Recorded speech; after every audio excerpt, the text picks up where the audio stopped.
يا أيها الذين آمنوا اتقوا الله حق تقاته ولا تموتن إلا وأنتم مسلمون. يا أيها الناس اتقوا ربكم الذي خلقكم من نفس واحدة وخلق منها زوجها وبث منهما رجالا كثيرا ونساء واتقوا الله الذي تساءلون به والأرحام إن الله كان عليكم رقيبا.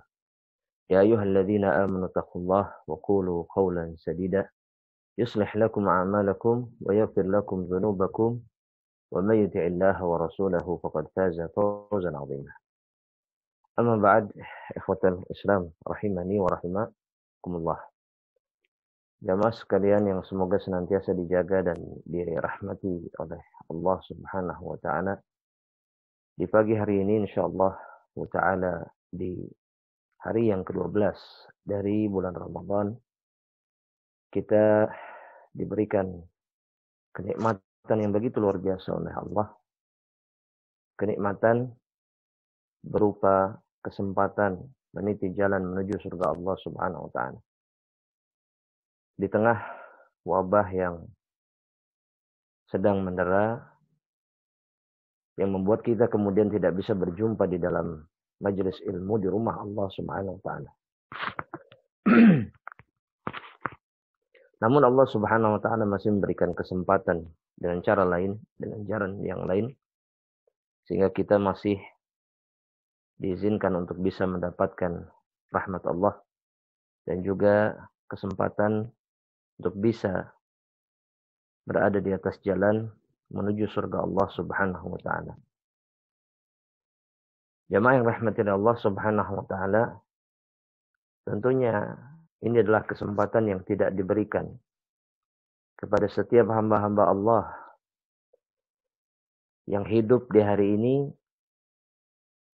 yang masih diberikan nafas di hari ini, bahkan mereka berpuasa di hari ini.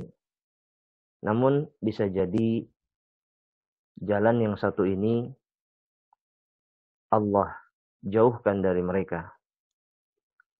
Oleh karenanya jamaah yang rahmati Allah Subhanahu wa taala, sebagaimana yang difirmankan oleh Allah Subhanahu wa taala, bersyukurlah agar Allah Subhanahu wa taala menampahkan kenikmatan yang begitu luar biasa ini, yang akan kita yakini kebaikan dan keluar biasaannya kelak ketika kita menghadap Allah Subhanahu wa taala.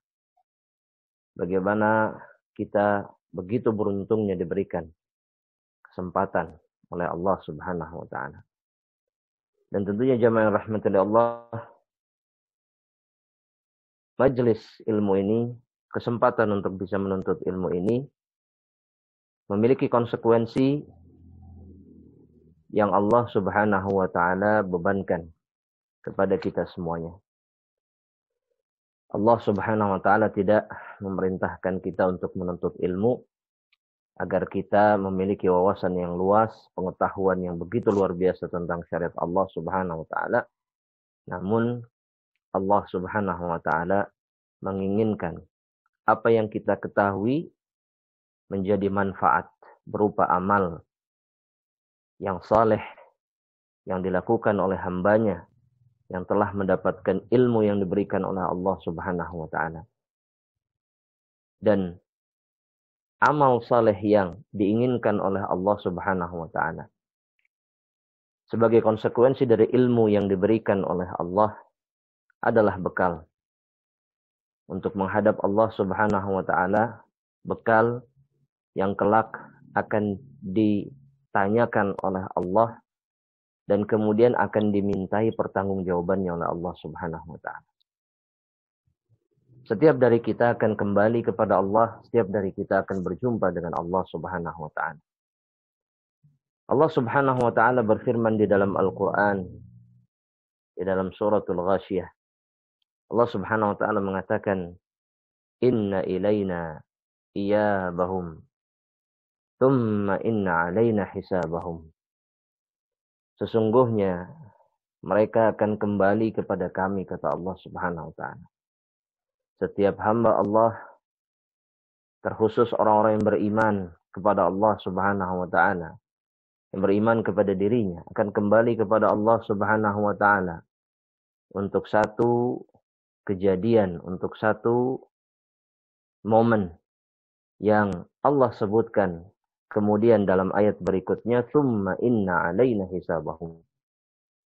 Kemudian sungguh atas diri kamilah hisab mereka. Artinya Allah Subhanahu wa taala mengatakan, kami sungguh akan menghisab. Dan hisab secara bahasa artinya menghitung. Namun hakikatnya, sejatinya hisab yang dilakukan oleh Allah Subhanahu wa taala bukan hanya semata Allah menghitung amal saleh atau amal keburukan yang dilakukan oleh seorang hamba. Dari catatan yang dicatat oleh para malaikat kiramim bararah atau raqibun atid yang mencatat semua apa yang dilakukan oleh seorang hamba Allah Subhanahu wa taala. Namun kemudian Allah Subhanahu wa taala akan bertanya. Allah Subhanahu wa taala akan menanyakan, apa yang engkau kerjakan wahai hamba Allah? Apa yang telah engkau lakukan di dunia ketika Allah memberikan kesempatan kepadamu untuk beramal, untuk menyempurnakan keimanan kepada Allah Subhanahu wa taala. Dalam surat As-Saffat, jamaah rahmatillah Allah, di ayat yang ke-24, Allah Subhanahu wa taala berfirman, "Waqifuhum innahum mas'ulun." Berdirikanlah mereka. Allah Subhanahu wa taala berfirman, biarkan mereka dalam keadaan berdiri. Karena pada saat kita dibangkitkan oleh Allah Subhanahu wa taala, kemudian kita dikumpulkan di padang mahsyar, kita akan berdiri dengan penantian yang begitu panjang. Dan kemudian setelah itu Allah Subhanahu wa taala memindahkan hamba-hamba Allah dari keadaan penantian yang begitu panjang di padang mahsyar.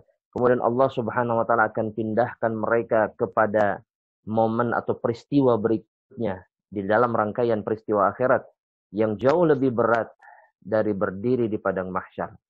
Itu adalah ketika Allah Subhanahu wa taala akan bertanya kepada mereka, kemudian memintai pertanggungjawaban atas amal yang dilakukannya. Innahum mas'ulun, kata Allah. Sesungguhnya mereka akan ditanya.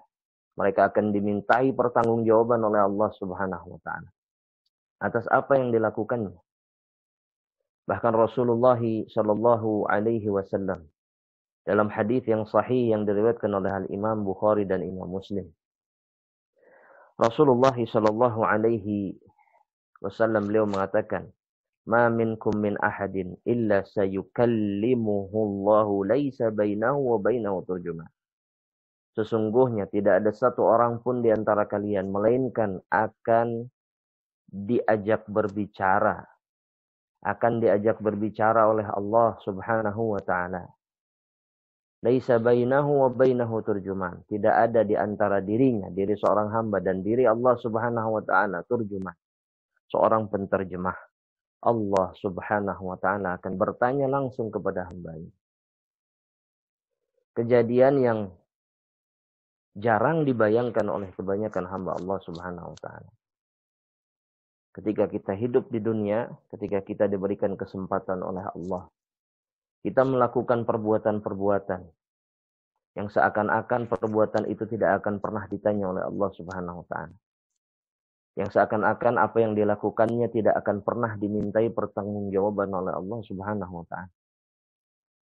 Padahal apa yang dilakukan oleh seorang hamba Allah, maka Allah Subhanahu wa taala akan kemudian bertanya dan memintai pertanggungjawaban. Laisa bainahu wa bainahu turjuman. Rasulullah SAW mengatakan tidak ada penterjemah di antara dirinya dengan Allah Subhanahu wa taala. Kemudian Rasulullah SAW mengatakan, "Fayanzuru aymana minhu fala yara illa ma qaddam." Kemudian dia melihat ke sebelah kanan. Maka yang dia lihat adalah segala perbuatan yang telah dilakukannya. Wa yanzuru ma ash'ama minhu fala yara illa ma qaddam. Dan kemudian dia melihat sebelah kirinya, maka yang dia lihat adalah amalan-amalan yang telah diperbuatnya. Fayanzuru baina yadayhi. Kemudian dia akan melihat di antara kedua belah tangannya, artinya ke bagian depannya. fala yara illa an-nara tilqa'a wajhihi. Dia hanya akan melihat neraka Allah Subhanahu wa taala persis di hadapannya. Kemudian Rasulullah sallallahu alaihi wasallam mengatakan, "Fattaqun nara walau bi syaqqit tamrah."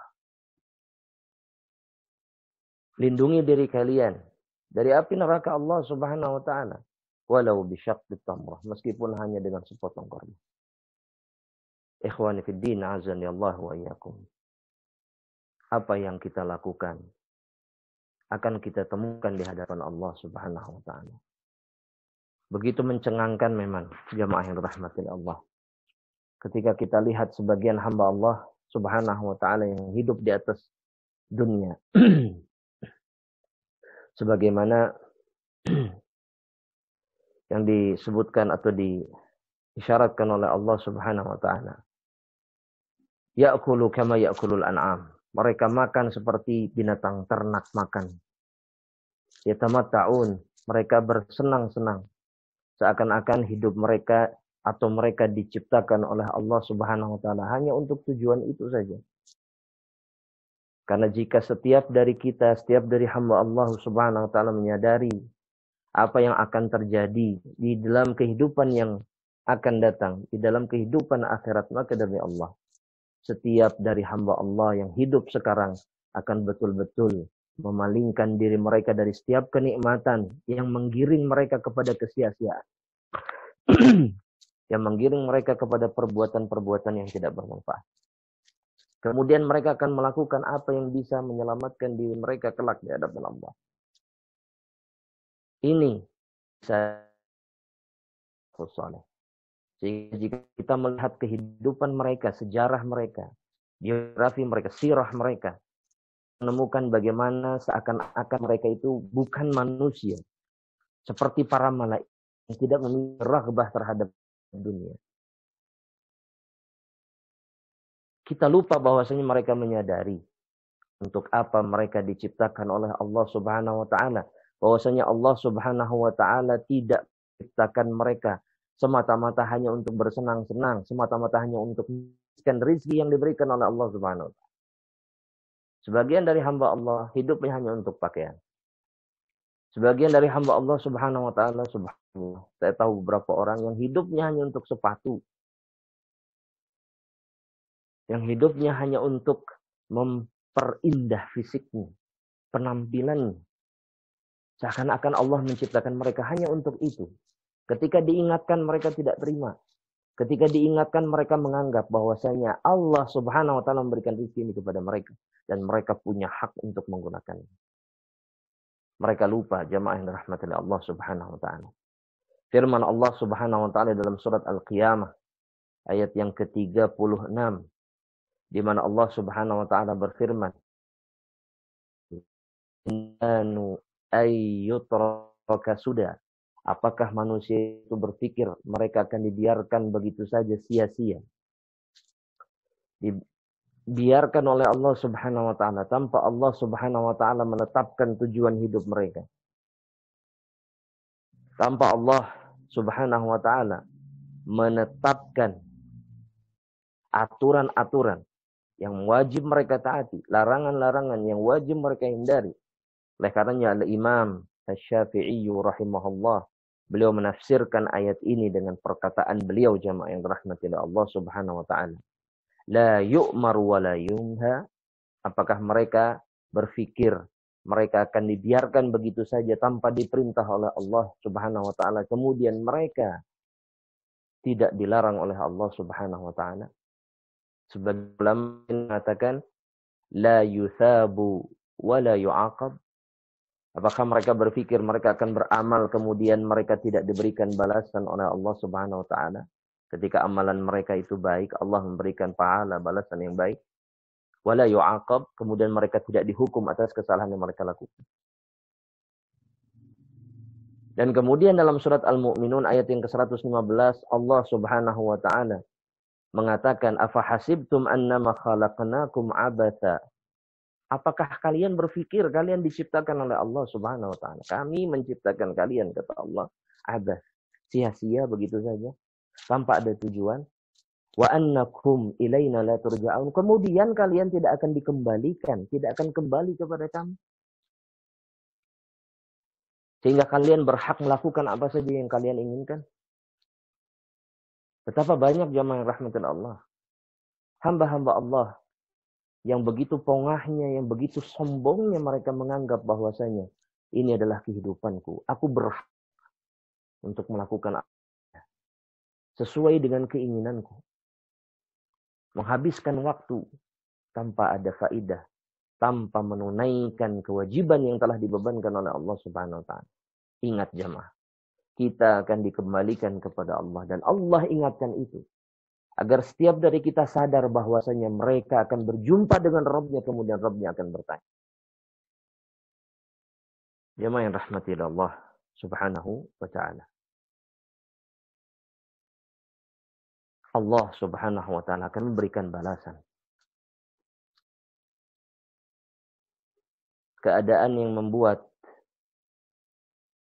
sebagian hamba-hamba Allah menyesal atas kesia-siaan yang mereka lakukan di dunia.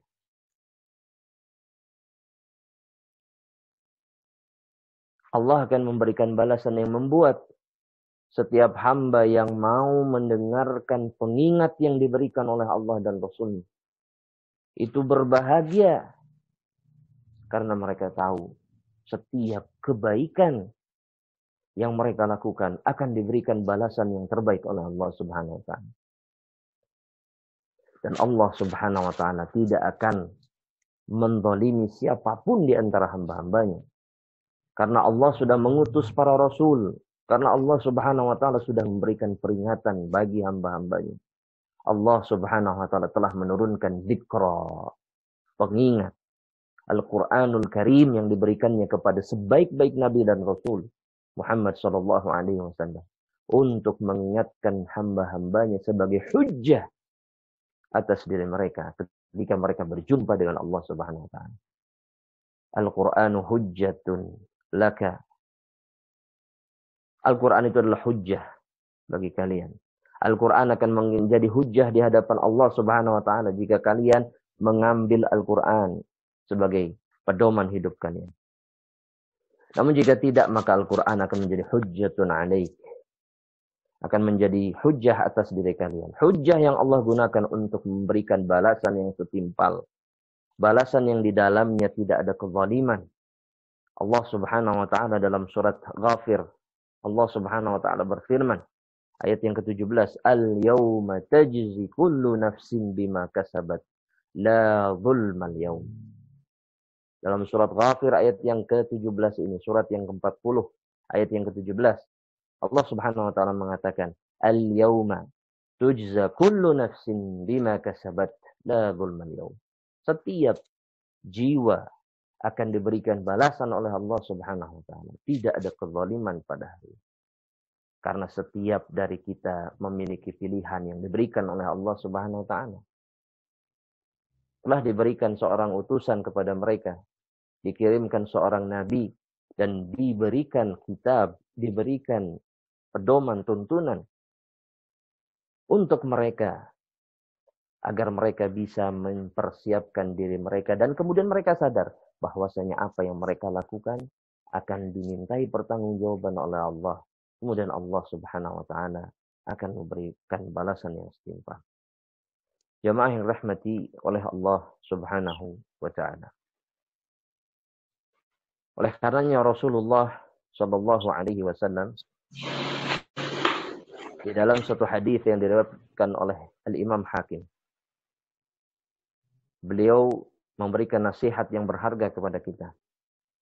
Imam Hakim dalam Mustadraknya. Imam Hakim dalam Mustadraknya, di mana Rasulullah sallallahu alaihi wasallam memberikan nasihat kepada kita, igtanim khamsan qabla khamsin. Igtanim khamsan qabla khamsin. Manfaatkanlah 5 perkara sebelum datangnya 5 perkara. Agar setiap dari kita mampu mempertanggungjawabkan apa yang akan terjadi nanti kelak di hadapan Allah.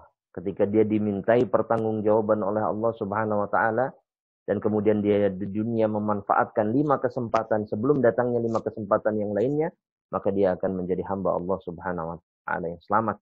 Hamba Allah yang sanggup mempertanggungjawabkan apa yang akan diutarakan kepada dirinya oleh Allah Subhanahu wa taala. Pertanyaan-pertanyaan atas amal yang telah dilakukannya. Rasulullah sallallahu alaihi wasallam mengatakan, "Syababaka qabla haramik." Masa mudamu sebelum datang masa tuamu.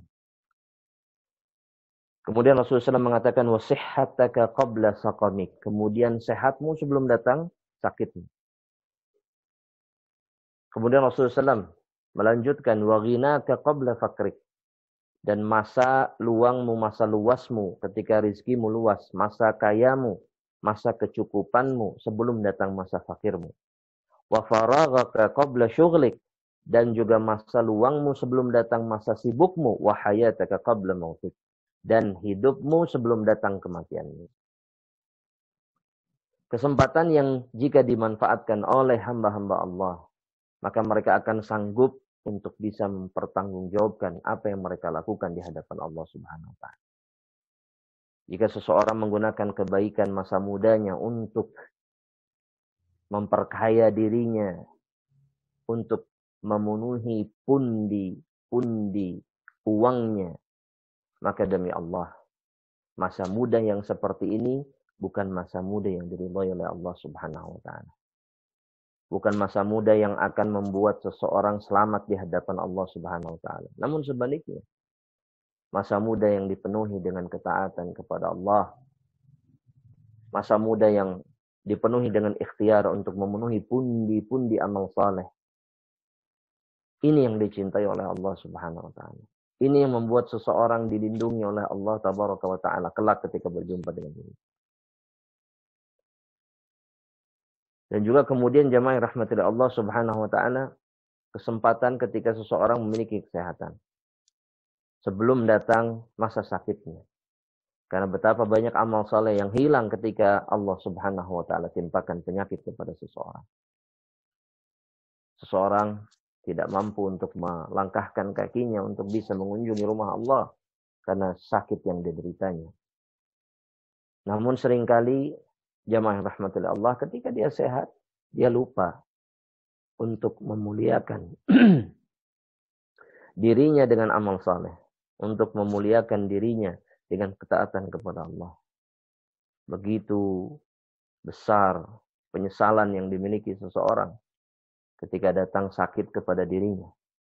Jamaah rahmatullah Allah Subhanahu wa taala. Begitu besar penyesalan yang dimiliki oleh seseorang ketika dia ternyata tidak memanfaatkan kesempatan berupa kesehatan yang diberikan oleh Allah Subhanahu wa taala, sehingga mereka atau sehingga dirinya tidak kemudian memperbanyak ketaatan kepada Allah. Dan juga ketika dia diberikan kelapangan oleh Allah, dia lupa untuk berbagi di jalan Allah Subhanahu wa taala. Namun ketika datang kefakirannya, maka hilanglah kesempatan dirinya untuk bisa memperkaya dirinya dengan amal saleh. Memenuhi amal, catatan-catatan amalnya dengan kebaikan. Begitu juga dengan waktu luangnya. Oleh karenanya Ibnu Abbas radhiyallahu taala anhu, ya, ketika berbicara tentang kenikmatan, beliau mengatakan, ni'matani maghbunun fihi ma katsirun minan nas. Dua kenikmatan yang banyak manusia lalai, tertipu di dalamnya, sehingga membuat mereka lupa akan Allah Subhanahu wa taala dan lupa akan kewajiban mereka sebagai hamba Allah, dan lupa bahwasanya mereka akan dimintai pertanggungjawaban oleh Allah Subhanahu wa taala. As-sihhatu wal farah. Kesehatan dan kemudian juga waktu luang. Wa hayatuka qabla mautik. Dan kehidupanmu sebelum datang kematianmu. Kesempatan yang paling berharga yang dimiliki oleh seseorang, jamaah yang dirahmati oleh Allah, adalah ketika dia diberikan waktu untuk hidup di atas muka bumi ini, agar dia bisa mempersiapkan dirinya, agar dia bisa mempersiapkan perjumpaan dengan Allah Subhanahu wa taala. Maka bayangkanlah jamaah yang dirahmati oleh Allah, dengan apa yang kita lakukan sekarang, dengan apa yang kita miliki sekarang. Pertanyaannya, apa yang akan kita katakan kelak di hadapan Allah Subhanahu wa taala? Ketika Allah bertanya, Ketika Allah Subhanahu wa taala ketika Allah Subhanahu wa taala meminta hamba-hambanya, meminta diri mereka untuk bisa membela dirinya sendiri di hadapan Allah Subhanahu wa taala.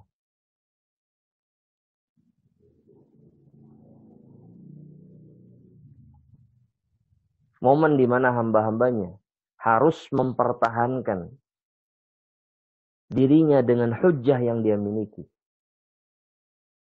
Jika dia tidak memiliki hujjah, jika dia di dunia tidak memiliki bekal, tidak mengambil bekal, lantas apa yang akan dijadikan hujjah kelak di hadapan Allah Subhanahu wa taala? Karena setiap dari kita akan dimintai pertanggungjawaban oleh Allah. Oleh karenanya jamaah yang rahmati Allah, sebagaimana disebutkan oleh Rasulullah sallallahu alaihi wasallam, al-kayyisu man dana nafsahu wa amila lima ba'dal maut. Al-kayyis, orang yang cerdas itu, hamba yang cerdas itu adalah yang dana nafsahu, kata Rasulullah SAW, mendekatkan dirinya kepada Allah, bertaqarrub kepada Allah Subhanahu wa taala, wa amila lima ba'dal maut, dan kemudian dia beramal untuk apa yang akan terjadi setelah kematian. Yaitu untuk yaumil hisab, ketika seseorang berdiri di hadapan Allah dan kemudian dia harus mempertanggungjawabkan apa yang dia lakukan.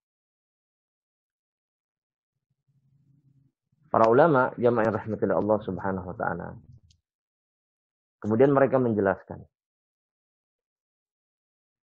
agar kita bisa mempersiapkan diri ketika kita dimintai pertanggungjawaban oleh Allah Subhanahu wa taala.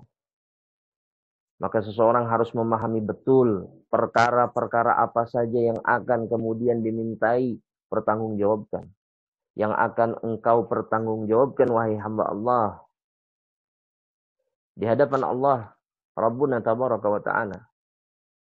Perkara apa saja yang kemudian harus kita perbaiki sehingga pertanggungjawaban di hadapan Allah itu menjadi pertanggungjawaban yang makbulah, yang diterima oleh Allah Subhanahu wa taala, kemudian Allah ridha, kemudian Allah membalas surga bagi hambanya.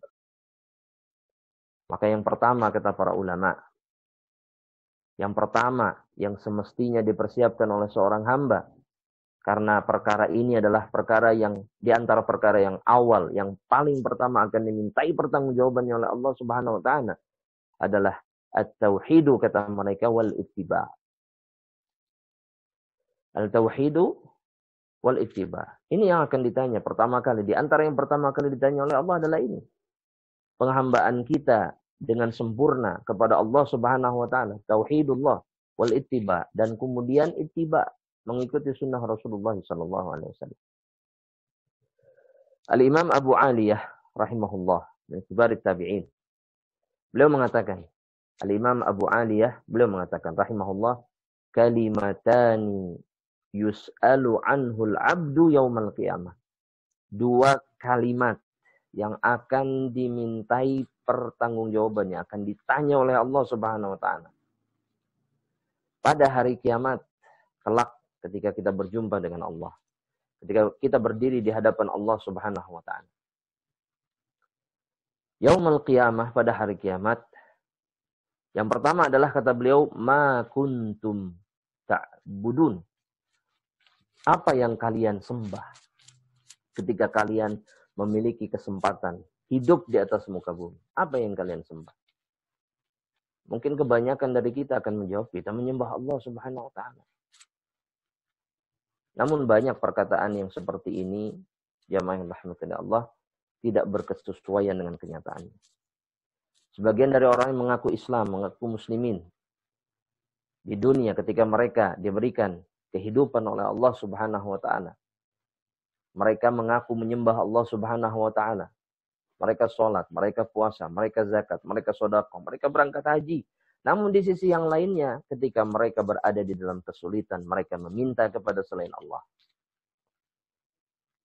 Bukankah masih ada kaum muslimin yang jika mereka tertimpa penyakit, jika mereka diberikan ujian oleh Allah Subhanahu wa taala, kesulitan, dihimpit rezekinya, ya, ataupun diberikan masalah keluarga dan seterusnya, kemudian mereka pergi kepada orang-orang yang mengaku mengetahui hal gaib. Mereka pergi kepada para dukun, kepada para ajengan, kepada para penipu-penipu, kalau boleh dikatakan, kalau bisa dikatakan penipu yang berkedok, ustaz, ya, ulama dan seterusnya, di mana mereka mengakui hal gaib padahal tidak ada yang tahu hal gaib kecuali Allah Subhanahu wa taala. Namun mereka meyakini mereka bisa memberikan manfaat dan madarat dengan kemampuan yang mereka miliki terhadap seseorang. Maka sejatinya adalah para dukun. Dan ketika seseorang melakukannya, maka demi Allah dia sedang merusak penghambaannya kepada Allah. Dia sedang menghancurkan tauhidullah. Karena Allah membenci apa yang dia lakukan. Dan ini akan dimintai pertanggungjawaban oleh Allah Subhanahu wa taala. Dan yang kedua kata beliau, jamaah yang rahmati Allah, wa madza ajabtumul mursalin. Dan apa yang kalian jawab ketika para rasul menyeru kalian, meminta kalian untuk mengikuti mereka. Dan tidak ada khilaf, jamaah yang rahmati Allah, bahwasanya sunnah Rasulullah, sunnah para nabi dan rasul, terkhusus Nabi kita Muhammad sallallahu alaihi wasallam, adalah sesuatu atau perkara yang wajib mutlak untuk diikuti tanpa ada tawar-menawar sama sekali. Kita tidak memiliki pilihan, jamaah rahmatullah Allah. Sebagaimana yang Allah ungkapkan di dalam surat Al-Ahzab ayat yang ke-36. Bahwasanya orang yang beriman, laki-laki dan perempuan, ketika Allah dan Rasulnya sudah menetapkan sesuatu, maka lahumul khiyarah, kata Allah. Mereka tidak punya pilihan. Kecuali mereka mengikuti apa yang ditetapkan Allah dan juga yang ditetapkan oleh Rasulullah SAW. Inilah perkara yang akan menyelamatkan kita kelak ketika kita dimintai pertanggungjawaban oleh Allah. Itu sebabnya kenapa Al-Imam Malik rahimahullah, Imam Darul Hijrah, imamnya kota Madinah, beliau mengatakan, as-sunnatu safinatun Nuh. Sunnah itu bagaikan safinatun Nuh, perahunya Nabi Nuh, yang pada saat Allah Subhanahu wa taala timpakan sailul arim, banjir yang begitu luar biasa, yang bahkan airnya sampai ke atas puncak gunung, menenggelamkan bumi. Perahu ini kemudian menjadi kendaraan penyelamat yang menyelamatkan hamba-hamba Allah yang mau mendengarkan ajakan Nuh alaihissalam. As-sunnatu safinatu Nuh, faman rakibaha naja, kata Imam Malik. Barang siapa yang menaiki perahu ini, maka dia akan selamat. Wa man tarakaha gharik. Maka barang siapa yang meninggalkan perahu ini, maka dia akan tenggelam. Dan kemudian Allah Subhanahu wa taala betul-betul akan mempertanyakan, bertanya kepada kita tentang perkara yang satu ini. Apakah engkau di antara hamba Allah yang mengikuti sunnah nabimu, dan kemudian engkau di antara hamba Allah yang syiar pedoman hidupnya adalah sami'na wa ata'na. Dan Al-Imam Abu Aliyah, beliau mengatakan perkataan ini berdasarkan firman-firman Allah Subhanahu wa taala yang Allah firmankan di dalam Al-Qur'an. Dalam surat Asy-Syu'ara ayat yang ke-92, jamaah yang dirahmati Allah Subhanahu wa taala. Qila lahum, akan dikatakan kepada hamba-hamba Allah. Wa qila lahum aina ma kuntum ta'budun. Akan ditanyakan kepada mereka, Allah akan bertanya kepada mereka, apa yang kalian sembah? Siapa yang kalian sembah ketika kalian hidup di dunia? Apakah Allah Subhanahu wa taala atau makhluk yang lemah, yang tidak berdaya, yang menjadi sekutu Allah Subhanahu wa taala, yang dijadikan sekutu oleh hamba-hambanya? Jamaah yang rahmati Allah. Dan ini adalah pertanyaan yang sangat berat. Karena demi Allah di zaman fitnah seperti ini, di zaman yang penuh ujian seperti ini, banyak di antara hamba-hamba Allah yang tidak bisa membedakan mana yang merupakan hak Allah, apa yang dibenci oleh Allah Subhanahu wa taala, apa yang merupakan kemusyrikan, apa yang merupakan bentuk penduaan kepada Allah Subhanahu wa taala. Amalan apa yang merusak keimanan, amalan apa yang menghancurkan akidah dari lubuk hati mereka. Zaman yang disebutkan Rasulullah sallallahu alaihi wasallam, yusbihu mu'minan wa yumsi kafiran. Zaman yang disebutkan Rasul, seseorang hidup di pagi hari, bangun di pagi hari dalam keadaan beriman, namun di sore hari dia kufur kepada Allah. Wa yumsi mu'minan wa yusbihu kafiran. Dan dia ketika berada di sore hari, itu mukmin, di pagi harinya dia sudah kufur kepada Allah Subhanahu wa taala. Yabi'u dinahu bi'aradin minad dunya. Dan itu terjadi karena dia menjual agamanya dengan bagian yang sedikit dari dunia.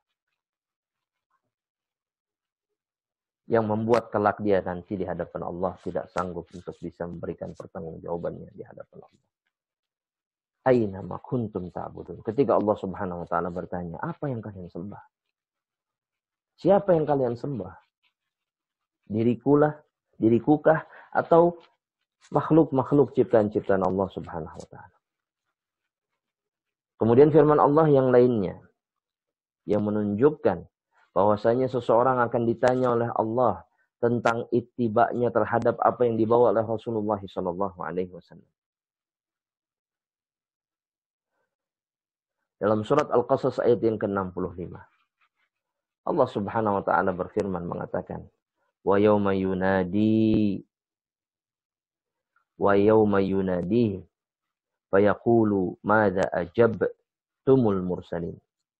Dan hari ketika Allah Subhanahu wa taala menyeru kepada mereka, berkata kepada mereka, "Madza ajabtumul mursalin?" Apa jawaban yang kalian berikan kepada dakwah yang diutarakan oleh para rasul? Apakah kalian mengikuti mereka atau tidak? Jamaah yang dirahmati Allah Subhanahu wa taala. Dua perkara yang sering dianggap remeh, yang sering dianggap ringan oleh kebanyakan hamba-hamba Allah. Padahal dua perkara ini adalah dua perkara yang paling penting yang Allah Subhanahu wa taala akan tanyakan kepada seorang hamba. Yang Allah Subhanahu wa taala akan mintai pertanggungjawabannya kepada seorang hamba. Oleh karena jamaah yang rahmati Allah, janganlah telinga kita ini, jamaah yang rahmati Allah Subhanahu wa taala, kemudian penglihatan kita ini bosan dari melihat dakwah, dari mendengarkan dakwah yang menyuruh diri kita kepada tauhidullah, yang selalu membicarakan keburukan dan madarat kemusyrikan. Biarkan telinga ini mendengar seluruh kebaikan yang disampaikan. Biarkan mata ini memperhatikan firman-firman Allah, membaca apa yang ada di dalam kitabullah, dan juga membaca apa yang ada di dalam sunnah Rasulullah SAW. Agar diri kita sanggup berdiri di hadapan Allah. Kemudian juga sanggup menjawab, memberikan jawaban ketika Allah Subhanahu wa taala bertanya. Bahwasanya diri kita telah memanfaatkan telinga, penglihatan, hati untuk mentauhidkan Allah Subhanahu wa taala dan kemudian untuk mengikuti sunnah Rasul sekuat tenaga semampu yang bisa kita lakukan. Ini yang pertama, jamaah yang rahmati Allah. Yang kedua, jamaah yang rahmati Allah, di antara perkara yang akan kita pertanggungjawabkan kelak di hadapan Allah Subhanahu wa taala. Perkara yang paling pertama, sebagaimana disebutkan, di antara perkara yang paling pertama yang disebutkan oleh Rasulullah SAW. Dalam hadis yang diriwayatkan oleh Al-Imam At-Tirmidzi, Abu Dawud, dan juga yang lainnya. Dengan sanad yang sahih, jamaah rahmatillah Allah. Rasulullah sallallahu alaihi wasallam beliau bersabda, "Awwalu ma yuhasabu bihi al-'abdu min amalihi yaumal qiyamah salatuhu." Perkara yang pertama kali akan dihisab, dimintai pertanggungjawabannya oleh Allah Subhanahu wa taala dari amalan seorang hamba pada hari kiamat adalah salat yang dia lakukan.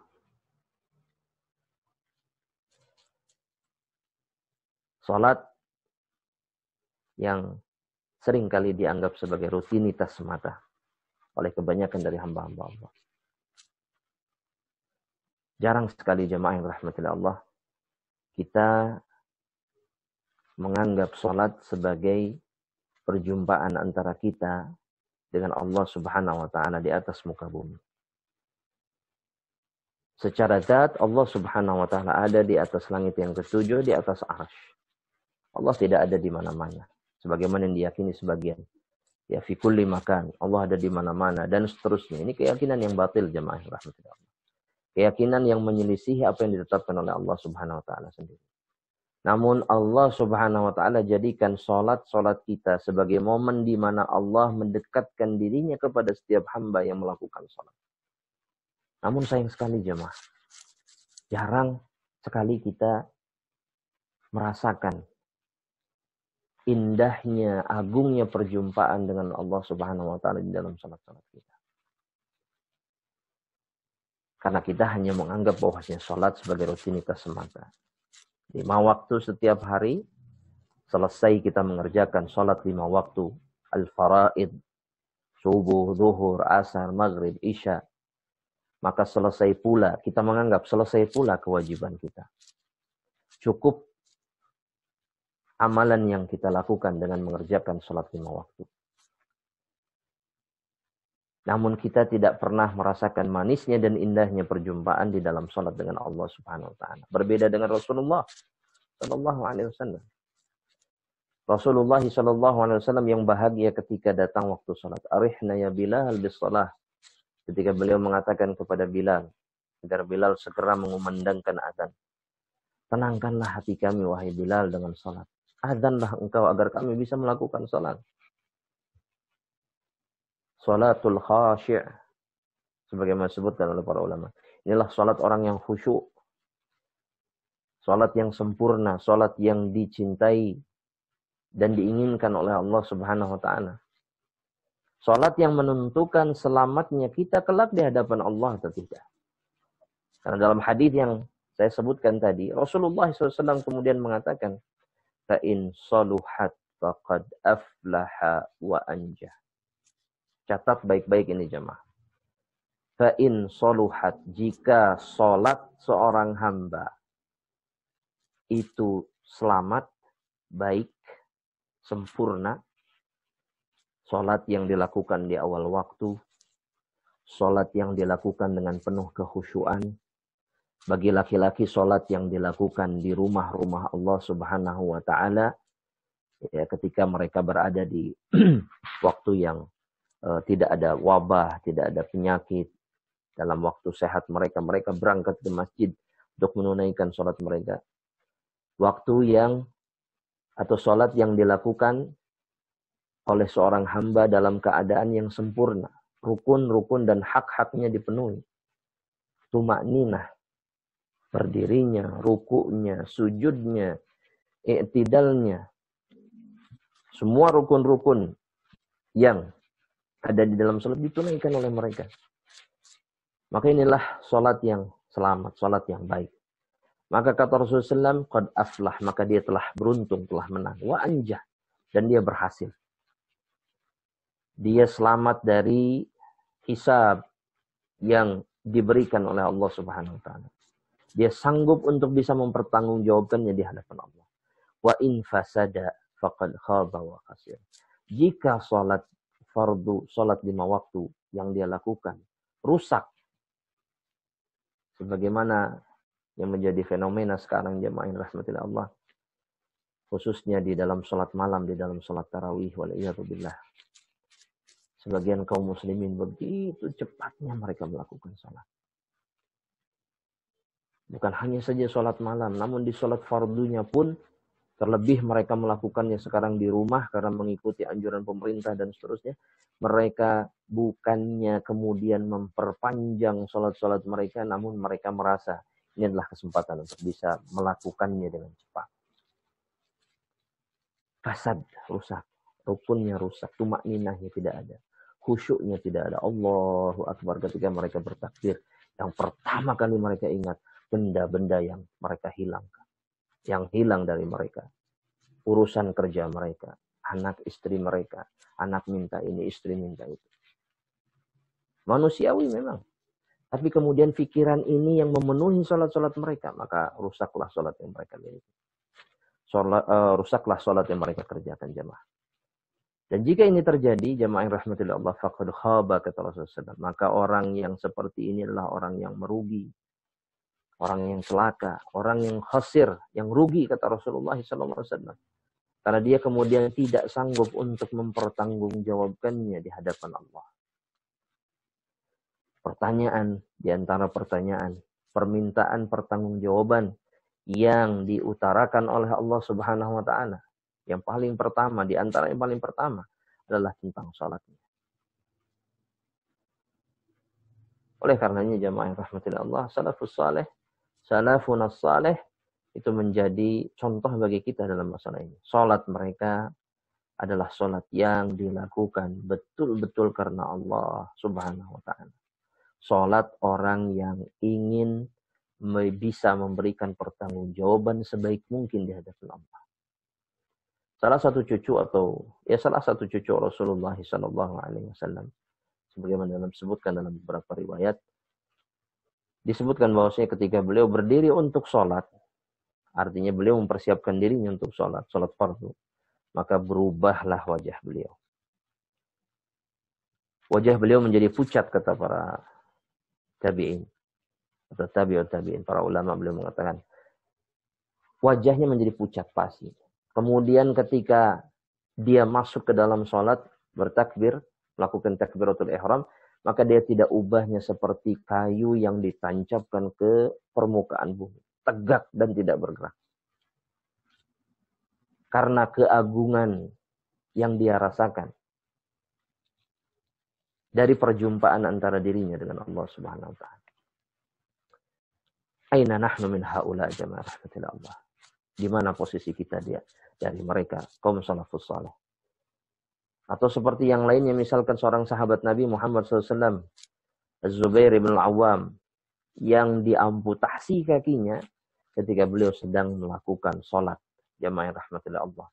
Karena begitu besarnya ketenangan, begitu luar biasanya tumakninah beliau ketika melakukan sholat beribadah di hadapan Allah Subhanahu wa taala, maka rasa sakit yang sangat dahsyat ketika kaki dipotong, diamputasi, itu tidak terasa jamaah yang rahmatillah Allah. Beliau diberikan tawaran oleh para atibah untuk dipotong kakinya dalam keadaan beliau meminum khamr terlebih dahulu agar hilang kesadarannya. Maka beliau menolak. Beliau tidak ingin tubuhnya dimasuki oleh apa yang diharamkan oleh Allah. Maka beliau kemudian mengatakan, faqta rijli, potonglah kakiku wa ana sajid, ketika aku sujud di dalam salat. Maka dilakukan oleh para atibah, para dokter pada saat itu. Kemudian beliau, subhanallah, menyelesaikan salatnya sampai tahiyatul akhir, kemudian mengucapkan salam, barulah setelah itu beliau pingsan. Ini bukan kisah khayalan jamaah rahmatillah Allah. Ini kisah nyata dari seorang hamba Allah yang betul-betul salatnya adalah salat yang sempurna, salat yang dipenuhi dengan kekhusyuan ketika mengerjakannya di hadapan Allah Subhanahu wa taala. Ini yang kedua jamaah rahmatillah Allah Subhanahu wa taala. Kemudian yang ketiga jamaah rahmatillah Allah Subhanahu wa taala. Yang ketiga, Allah Subhanahu wa taala akan meminta pertanggungjawaban atas anggota tubuh yang kita miliki. Allah Subhanahu wa taala akan meminta pertanggungjawaban atas anggota tubuh yang kita miliki. Jamaah yang rahmatillah Allah. Dalam surat Al-Isra ayat yang ke-36. Dalam surat Al-Isra ayat yang ke-36. Allah Subhanahu wa taala berfirman, "La taqfu," kata Allah Subhanahu wa taala, "la ma laysa laka bihi ilmun." Janganlah engkau menetapkan atau mengucapkan sesuatu yang engkau tidak memiliki ilmu tentangnya. Janganlah mengatakan sesuatu, menetapkan sesuatu yang engkau tidak memiliki ilmu. Apalagi ketika perkataan itu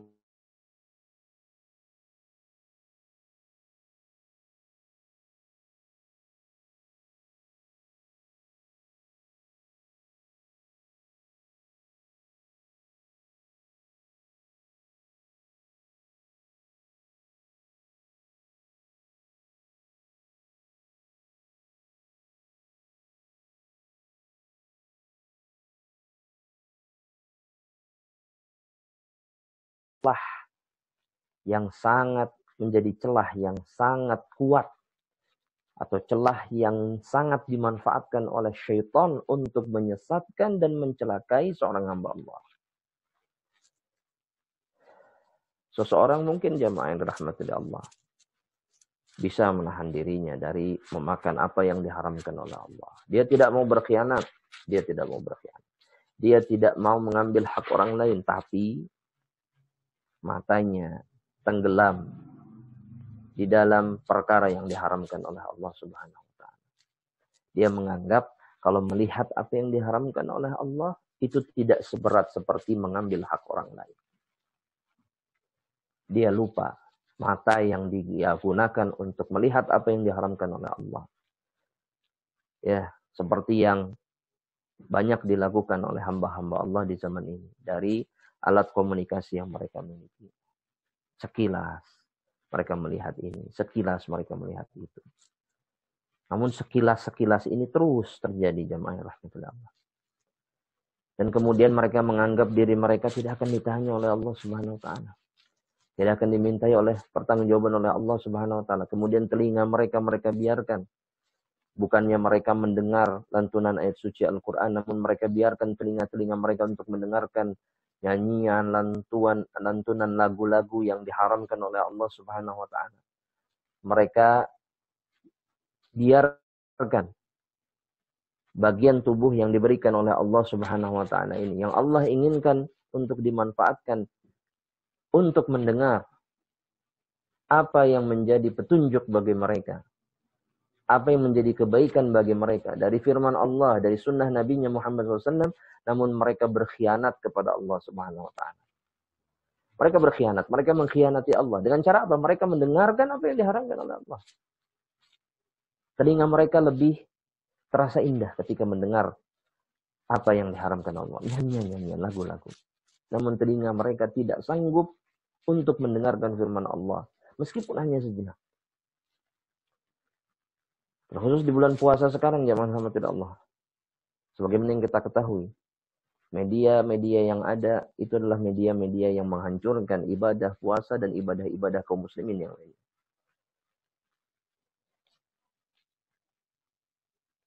Telinga kita ini akan dimintai pertanggungjawaban jamaah. Begitu juga dengan hati kita. Hati yang seringkali dihiasi dengan penyakit-penyakit yang mematikan. Yang lebih mematikan jamaah yang dirahmati Allah dari wabah yang sekarang menimpa diri kita. Penyakit-penyakit hati yang membinasakan, yang menggiring pemiliknya, atau yang menggiring orang yang terkena penyakit tersebut, membawa mereka kepada jurang kehancuran, yang menguburkan mereka di dalam jurang neraka Allah Subhanahu wa taala, yang memasukkan mereka ke dalam kerak yang paling dalam. Hasad, khianat, bahkan kemunafikan yang ada dalam hati. Lisannya berpuasa, matanya berpuasa, telinganya berpuasa, namun hatinya senantiasa melakukan apa yang dibenci. Memelihara penyakit-penyakit yang dibenci oleh Allah Subhanahu wa taala. Bukannya dia membersihkan atau mengobati penyakit tersebut, namun dia biarkan penyakit itu tumbuh, kemudian menguasai hatinya. Semua dari anggota tubuh ini akan ditanya oleh Allah Subhanahu wa taala. Kata Rasulullah SAW, kata Abu Hurairah radhiyallahu taala anhu, khususnya berkaitan dengan hati, al-qalbu malikun, kata beliau, wal a'dha'u junuduhu. Sesungguhnya hati itu adalah raja dan anggota tubuh adalah pasukannya. In tabal malik, jika hatinya baik, tabat junuduhu, maka bala tentaranya, pasukannya akan menjadi baik. Wa in khabuthal malik, dan jika rajanya buruk, khabuthat junuduhu, maka bala tentaranya pun akan menjadi buruk, menjadi sakit. 3 anggota tubuh yang mewakili sisa dari anggota tubuh yang lainnya. Karena kata para ulama, kenapa Allah hanya menyebutkan 3 ini? Karena 3 anggota tubuh ini adalah 3 celah yang paling berbahaya yang dimanfaatkan oleh syaitan. Alaihi la'natullah. Nah, jamaah yang dirahmati oleh Allah Subhanahu wa ta'ala. Yang berikutnya jamaah yang dirahmati oleh Allah, sebagaimana yang disebutkan dalam hadis yang diriwayatkan oleh Imam At-Tirmidzi Rasulullah sallallahu alaihi wasallam dengan sanad yang sahih jamaah rahmatillah Allah Subhanahu wa taala. Beliau mengatakan, Rasulullah SAW bersabda, "La tazulu qadama 'abdin yaumal qiyamati hatta yus'ala an arba'in." Tidak akan bergerak dua telapak kaki seorang hamba Allah Subhanahu wa taala, berdiri tegak dan tidak akan bisa bergeser kemanapun. Inilah momen di mana seseorang akan berhadapan dengan Allah, laisa bainahu wa bainahu turjuman. Tidak ada penterjemahan antara dirinya dengan Allah Subhanahu wa taala. Tidak akan bergerak hatta yus'ala an arba. Sampai dia ditanya tentang 4 perkara. Jamaah rahmatillah Allah Subhanahu wa taala, Rasulullah SAW kemudian mengatakan, an umrihi fima afnah. Yang pertama adalah Allah akan bertanya, memintai pertanggungjawaban tentang umurnya. Fima afnah. Untuk apa dihabiskan, jamaah rahmatillah Allah? Jika kita diberikan pilihan, jamaah rahmatillah Allah, untuk hidup dengan usia yang sangat panjang, maka niscaya setiap dari kita akan memilih pilihan tersebut. Seakan usia yang panjang itu adalah perkara yang tidak akan dipertanggungjawabkan di hadapan Allah Subhanahu wa taala. Nabi Muhammad sallallahu alaihi wasallam ketika berbicara tentang manusia yang terbaik, di antara manusia yang terbaik, khairukum, kata Rasulullah SAW, man tala umruhu wa hasunat amaluhu. Rasulullah SAW mengatakan bahwa sebaik-baik dari kalian, atau sebaik-baik manusia di antara kalian adalah yang paling panjang umurnya. Namun ingat, Rasulullah SAW kemudian mengatakan wa hasunat amaluhu. Dan kemudian baik amal solehnya. Karena usia yang panjang saja jamaah yang rahmati Allah, tanpa diikuti dengan amal soleh, maka ini adalah usia yang buruk, kehidupan yang buruk, karena membuat orang yang mendapatkannya tidak sanggup untuk bisa berdiri di hadapan Allah dan kemudian memberikan pertanggungjawaban. Usia yang sering kita sia-siakan jamaah. Sebagian dari kita mungkin usianya sudah di atas 40 tahun. Atau bahkan mungkin sudah di atas 50 tahun. Atau mungkin bahkan sudah mencapai 60 tahun. Titik, kalau bisa dibahasakan, titik terakhir. Dan jika Allah memberikan usia yang lebih panjang, maka Allah mungkin sampaikan dia sampai usia 70 tahun. Atau lebih dari itu. Namun jumlah angka ini jamaah rahmatullah Allah, angka-angka usia ini 40, 50, 60 tahun ini, jamaah rahmatullah Allah, akan menjadi angka-angka yang dimintai pertanggungjawaban oleh Allah Subhanahu wa taala. Maka kita saksikan jamaah, terkadang seseorang sampai usia mereka usia 76, 78, 80 tahun, 90 tahun. Namun jamaah rahmatullah Allah, mereka masih tetap berada di dalam kejahilan mereka. Mereka masih tetap dalam kemaksiatan mereka. Mereka masih jauh dari rumah-rumah Allah. Dan mereka membenci majlis-majlis ilmu. Ingat, usia kita akan dimintai pertanggungjawaban di hadapan Allah Subhanahu wa taala. Yang kedua, kata Rasulullah SAW, an ilmihi fima fa'al. Dan seseorang akan dimintai pertanggungjawaban tentang ilmunya, untuk apa dia kerjakan. Artinya ilmu ini membuat dia mengerjakan apa. Sering saya ingatkan jamaah rahmatullah Allah dalam majelis-majelis yang lain. Menuntut ilmu, berada di majelis ilmu, rajin ke majelis ilmu. Dalam satu minggu bisa berkali-kali, bisa puluhan kali, bahkan sebagian dari hamba Allah Subhanahu wa taala sehari 3 kali dan seterusnya. Ini perkara yang sangat baik. Namun jamaah yang rahmatillah Allah Subhanahu wa taala, Allah tidak hanya saja menginginkan kita menuntut ilmu, namun kemudian Allah Subhanahu wa taala akan bertanya. Dengan ilmu yang engkau miliki itu, pengetahuan yang engkau tahu dari majelis-majelis ilmu itu, apa yang engkau kerjakan dengannya? Ini yang membuat jamaah yang rahmatillah Allah, sahabat yang mulia Abu Darda radhiyallahu taala anhu, sebagaimana yang dinukilkan oleh Al-Imam Al-Ajuri dalam kitab beliau Akhlaqul Ulama. Beliau mengatakan, inna akhwafa ma akhafu idza waqaftu 'alal hisab. Perkara yang paling aku takuti, kata Abu Darda, ketika aku berdiri di hisab, an yuqal, yakni ketika dikatakan kepadaku, qad alimta, engkau sudah tahu, wahai Abu Darda, famadza amilta fima alimta.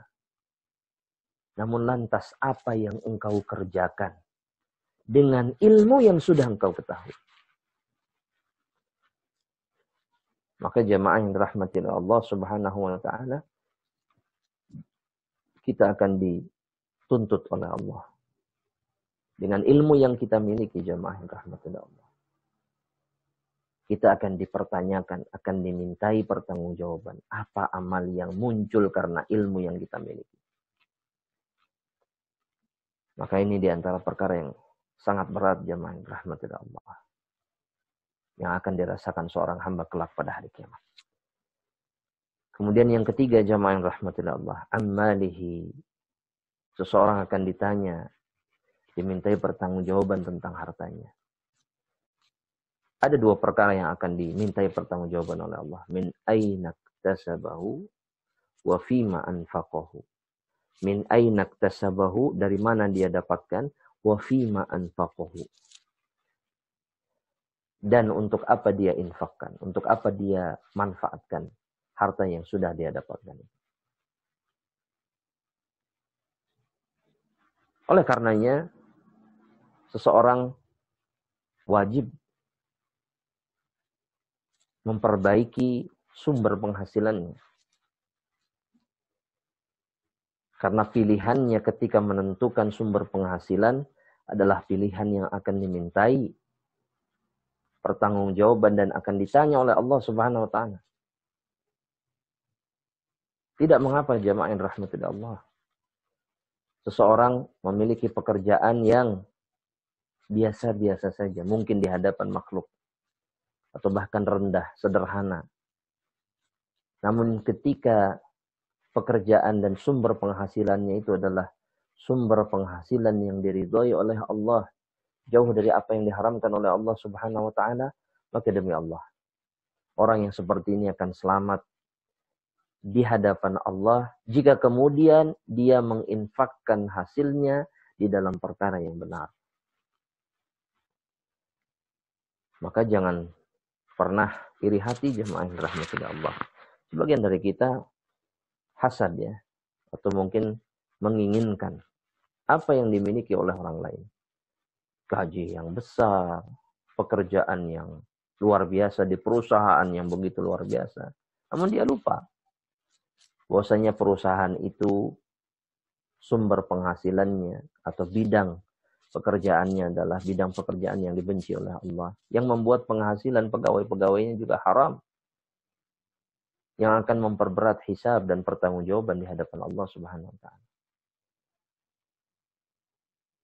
Maka tidak ada sahabat Nabi Muhammad SAW yang kemudian iri kepada saudara-saudara mereka yang diberikan kelebihan rizki oleh Allah Subhanahu wa taala. Karena jamaah yang dirahmati oleh Allah, bagi mereka yang terpenting itu bukan hanya saja kelebihan rizki, namun sumber rizki itu baik atau tidak. Sehingga sekecil apapun, sesedikit apapun yang mereka dapatkan, mereka mampu mampu mempertanggungjawabkannya di hadapan Allah. Dan kemudian mereka berusaha sebaik mungkin mereka memanfaatkan rezeki yang sedikit dan kecil ini dalam perkara yang diridhai oleh Allah Subhanahu wa taala. Makanya dalam pertemuan saya pernah ungkapkan dalam majelis-majelis disebutkan seperti sahabat Mursid ya, Mursid radhiyallahu ta'ala anhu, yang setiap kali keluar dari rumahnya dia membawa apa yang beliau miliki, meskipun hanya sebutir kurma, sebutir bawang, maka beliau infakkan di jalan Allah. Ini yang membuat seseorang selamat ketika dimintai pertanggungjawaban Allah Subhanahu wa taala ketika dia berdiri dan tidak bergerak kakinya di hadapan Allah. Dan yang terakhir, jamaah rahmatillah Allah, dalam hadis ini an jismihi fima ablah. Dan tentang tubuhnya untuk apa dia gunakan, capeknya untuk apa. Maka di bulan Ramadan ini jamaah yang rahmatillah Allah adalah kesempatan yang baik untuk menghabiskan tenaga, untuk membuat tubuh ini letih di atas ketaatan kepada Allah. Memang kita dilarang untuk berlebihan, jamaah yang rahmatillah Allah, untuk menggunakan tubuh ini dalam ibadah. Namun jamaah yang rahmatillah Allah subhanahu wa ta'ala, 1 tahun penuh, hampir 1 tahun, jamaah yang rahmatillah Allah. Tubuh ini letihnya bukan karena Allah subhanahu wa ta'ala. Tubuh ini letihnya bukan karena beribadah kepada Allah. Sanggupkah kita kemudian akan menjawab pertanyaan Allah subhanahu wa ta'ala ketika Allah bertanya, untuk apa engkau gunakan tubuhmu? Letihnya untuk apa? Apakah untuk pekerjaan? Apakah untuk bisnis, jamaah yang rahmatillah Allah subhanahu wa ta'ala? Apakah untuk main-main saja sebagaimana yang dilakukan sebagian dari hamba Allah? Untuk main game, untuk menonton televisi, untuk main aplikasi-aplikasi yang tidak ada manfaatnya, aplikasi yang menjerumuskan seseorang ke dalam kemurkaan Allah subhanahu wa ta'ala. Apakah untuk itu, jamaah yang rahmatillah Allah? Lantas jawaban apa yang akan kita berikan ketika Allah subhanahu wa ta'ala bertanya? Dan jamaah yang rahmatillah Allah subhanahu wa ta'ala, yang berikutnya yang akan dimintai pertanggungjawaban adalah tentang kepemimpinan kita. Atas apa yang kita pimpin, jamaah yang rahmatillah Allah. Dalam hadis yang diriwayatkan oleh Al-Imam Ibnu Hibban, jamaah yang rahmatillah Allah subhanahu wa ta'ala, dari sahabat Anas bin Malik, Rasulullah sallallahu alaihi wasallam beliau bersabda, jamaah rahmatillah Allah, Innallaha sa'ilun kulla ra'in. Sesungguhnya Allah subhanahu wa ta'ala akan bertanya dan memintai pertanggungjawaban. Kulla ra'in. Setiap dari pemimpin. Dan dalam satu hadis yang diriwayatkan oleh Al-Imam Muslim atau Al-Imam Bukhari, jamaah rahmatillah Allah, Al-Imam Muslim, mohon maaf, diriwayatkan oleh Al-Imam Muslim, kata Rasulullah SAW, ala wa kullukum ra'in wa kullukum mas'ulun an ra'iyatihi. Setiap dari kalian adalah pemimpin, dan setiap pemimpin akan dimintai pertanggungjawabannya oleh Allah Subhanahu wa taala. Seorang laki-laki, seorang suami, dia akan dimintai pertanggungjawabannya tentang istri dan anak-anaknya. Seorang istri akan dimintai pertanggungjawabannya oleh Allah tentang apa yang dia lakukan kepada suaminya. Dan juga apa yang dia lakukan terhadap putra-putrinya. Seorang pemimpin negara, jamaah yang dirahmati Allah, dan pemimpin-pemimpin yang lainnya juga akan dimintai pertanggungjawaban akan bawahan-bawahannya, rakyat-rakyatnya. Jamaah yang dirahmati Allah. Ahafidha dzalika am dhayya? Kata Rasulullah SAW dalam riwayat Ibnu Hibban, dia akan ditanya, apakah dia menjaga kepemimpinannya, artinya dia menjaga betul-betul tugas dan kewajibannya sebagai seorang pemimpin, am dhayya, atau dia menyia-nyiakannya. Nah, jamaah yang dirahmati Allah subhanahu wa ta'ala. Ini diantara perkara yang banyak kita lupakan, jamaah yang dirahmati Allah. Terkhusus jika kita berbicara tentang keluarga, jamaah yang dirahmati Allah. Banyak diantara pemimpin di dalam keluarga yang lupa bahwasanya dia akan dimintai pertanggungjawaban oleh Allah subhanahu wa ta'ala. Sehingga dia biarkan putra-putrinya bermain-main, menghabiskan waktunya dalam perkara yang tidak bermanfaat. Bahkan dalam perkara yang diharamkan oleh Allah. Dia biarkan istrinya menghabiskan waktunya untuk melakukan perkara-perkara yang bahkan dibenci oleh Allah subhanahu wa ta'ala. Dia biarkan istrinya melakukan perkara-perkara yang keliru, salah, yang merupakan bentuk kedurhakaan kepada suaminya. Dia biarkan. Terkadang seorang laki-laki, seorang suami berpikir itu sebagai bentuk kasih sayang terhadap keluarganya. Demi Allah, suami-suami yang seperti ini adalah suami-suami yang akan celaka di hadapan Allah subhanahu wa ta'ala. Allah subhanahu wa ta'ala menuntut setiap laki-laki yang menjadi pemimpin di dalam keluarganya.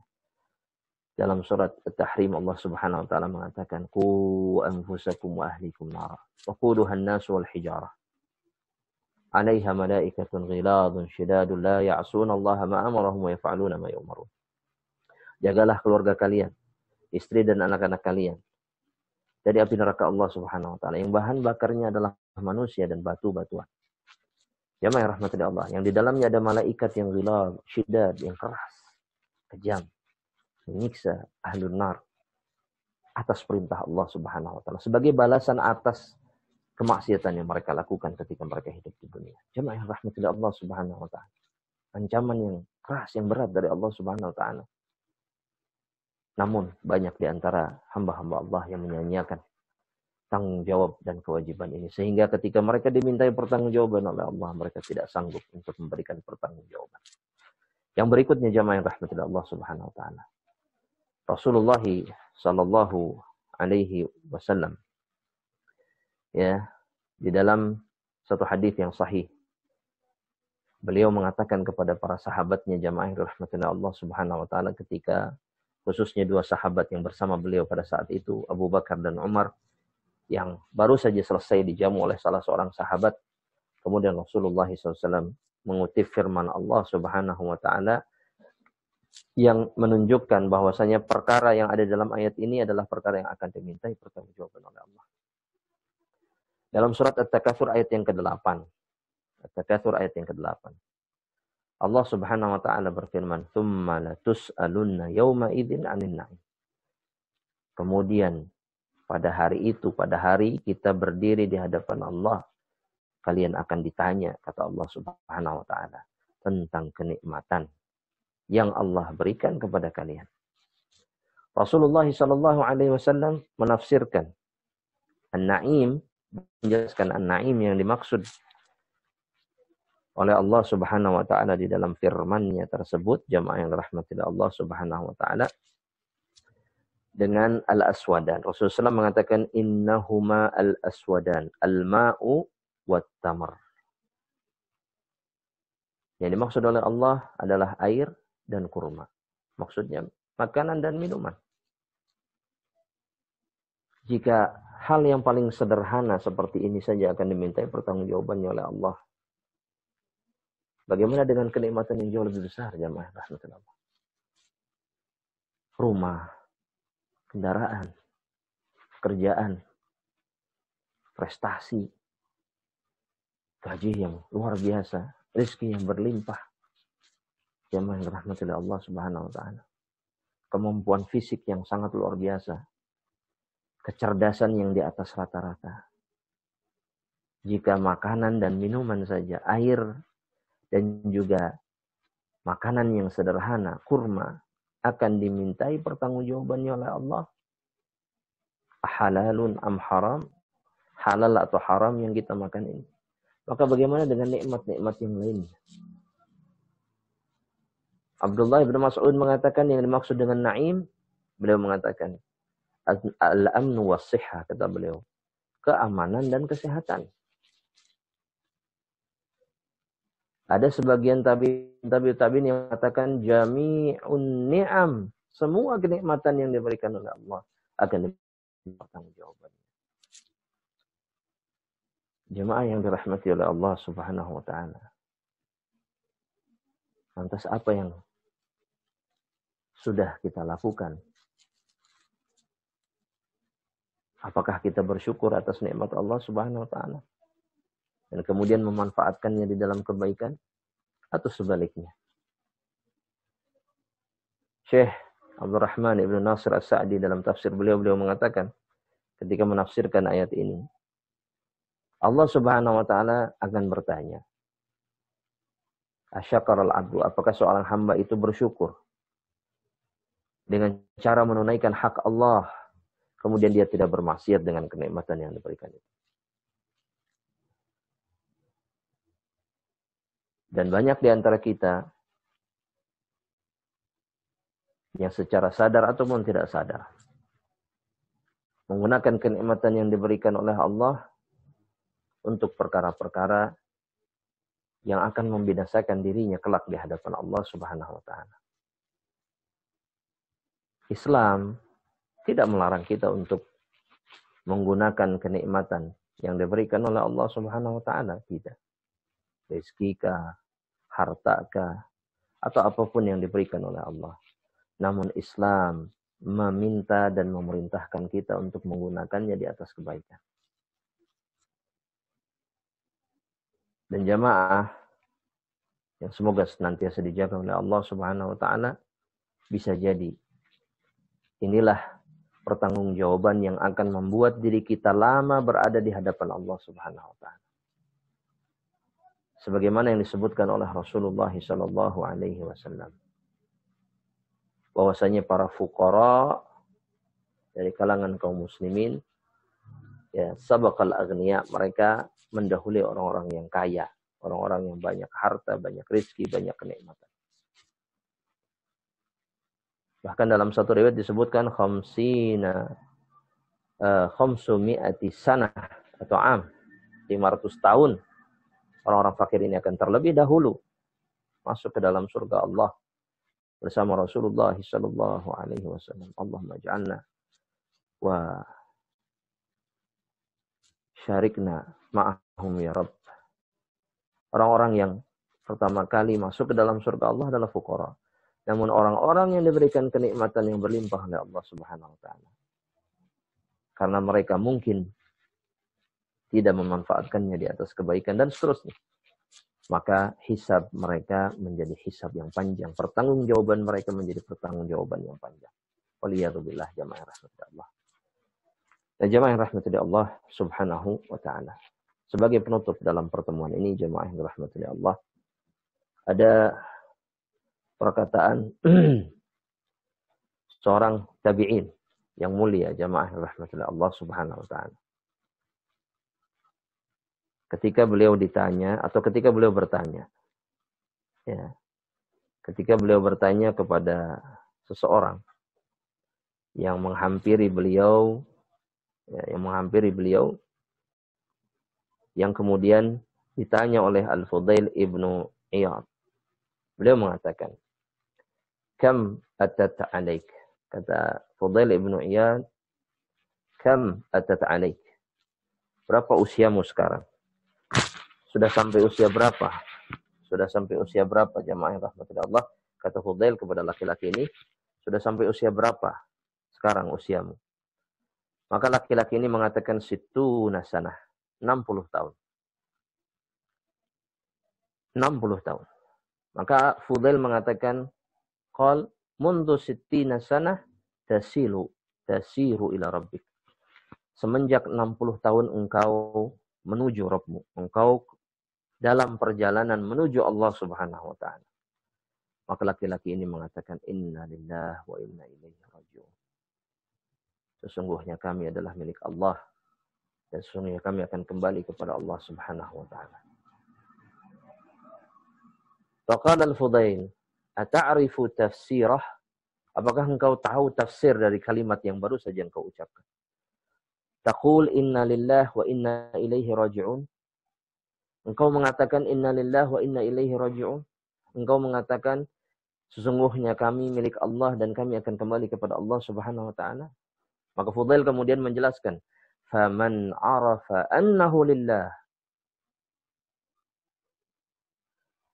faman arafa annahu lillah wa annahu ilaihi raji'un, faman arafa annahu lillahi 'abdun wa annahu ilaihi raji'un. Barang siapa yang mengetahui bahwasanya dirinya milik Allah, dia adalah seorang hamba milik Allah Subhanahu wa taala dan sesungguhnya dia kembali kepada Allah, falya'lam annahu mauquf. Maka ketahuilah, orang yang sadar akan perkara ini, dia ini mauquf, dia akan diberdirikan di hadapan Allah. Wa man 'alima annahu mauquf falya'lam annahu mas'ul. Dan barang siapa yang sadar dirinya akan berdiri di hadapan Allah, maka hendaknya dia sadar bahwasanya dirinya akan ditanya oleh Allah Subhanahu wa taala. Wa man 'alima annahu mas'ul falyu'idda lis-su'ali jawaban. Dan barang siapa yang sadar bahwasanya dirinya akan ditanya, dimintai pertanggungjawaban, falyu'idda, maka persiapkanlah pertanyaan yang akan diutarakan, persiapkanlah jawaban untuk pertanyaan yang akan diutarakan kepada diri.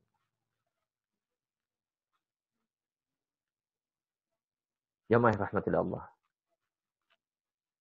Nasihat yang agung dari Fudail ibn Iyad.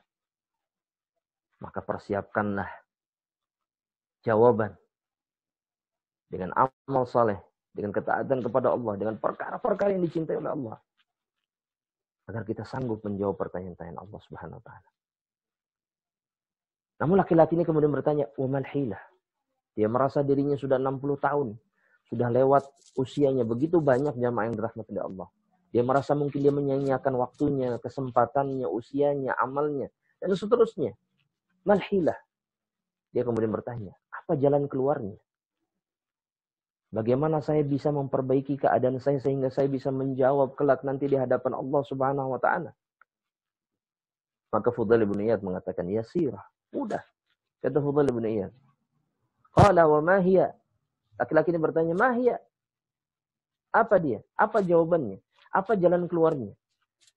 Maka catat jawaban Fudail bin Iyad ini jamaah yang dirahmati Allah. Beliau mengatakan, tuhsinu fima baqi. Tuhsinu fima baqi. Engkau berbuat ihsan, melakukan amalan yang terbaik fima baqi, di sisa usiamu.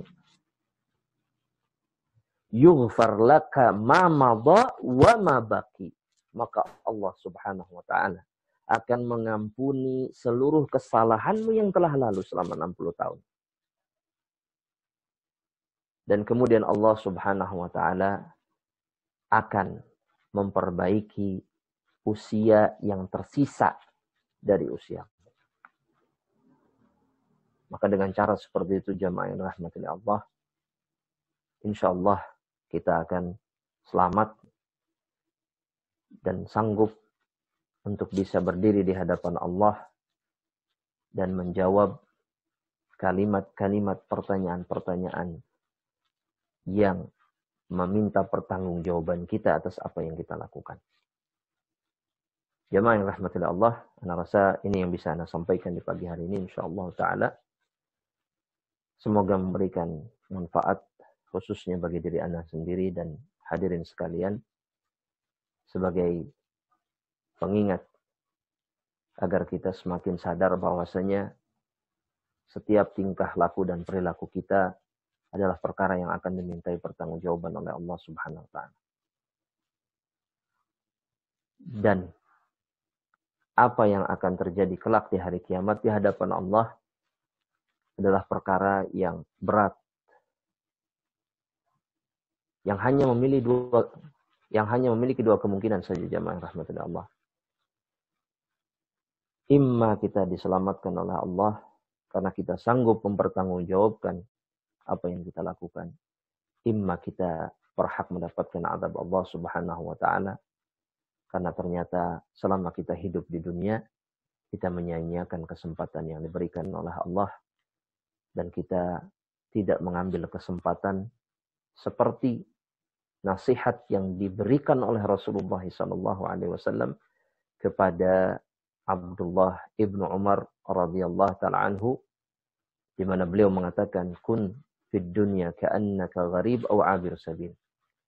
Jadilah engkau di dunia seperti orang asing yang tidak betah di tempat persinggahannya, yang ingin segera sampai ke tempat tujuannya. Aw 'abir sabil, atau orang yang sekedar lewat saja atau berhenti kemudian mengambil bekal secukupnya agar dia bisa melanjutkan perjalanan ke tujuan utamanya jamaah rahmatullah Allah Subhanahu wa taala. Wallahu a'lam bishawab. Semoga Allah merahmati kita semuanya. Nah, persilahkan kepada Pak Taufik mungkin ya atau siapa. Silakan untuk membuka sesi tanya jawab jika ada. Wallahu a'lam bishawab. Jazakallah Ustaz atas ilmunya. Memang bab ini memang harus selalu diulang-ulang Ustaz supaya kita tidak terlena.